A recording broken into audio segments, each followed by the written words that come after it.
यावल चोपडा रोडावर साखळी गावाच्या पुढील भारत टोलकाट्याच्या जवळ एक दुचाकी स्वार तरुण हा गंभीर अवस्थेत पडलेला होता।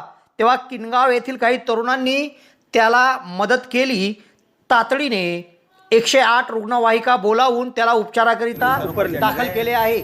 सदर तरुण हा शनिवार दिनांक 20 डिसेंबर रोजी रात्री 8 वाजता बेशुद्ध अवस्थेत पडला होता। रात्री 8:30 वाजता त्याला रुग्णालयात हलवण्यात आले असून तो मध्य प्रदेशातील आहे। त्याची ओळख पटलेली नाही।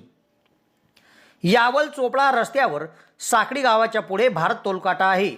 या टोलकाट्याच्या जवळ शनिवार दिनांक 20 डिसेंबर रोजी रात्री 8 वाजता दुचाकी क्रमांक MP10Z3329 ही बाजूला पडली होती आणि त्याच्या बाजूला एक तरुण रक्तबंबाळ अवस्थेत जखमी होता व बेशुद्ध होता। सदर घटना किनगाव येथील शेख हसन या तरुणाने पाहिली। त्याने तातडीने 108 ॲम्ब्युलन्सला कॉल केला आणि या तरुणाला जखमी अवस्थेत रुग्णालयात पाठवण्यात आले आहे। सदर तरुणाची ओळख पटली नसून हा अपघात कसा घडला, तो जखमी कसा झाला हे मात्र अद्यापही कळू शकले नाही।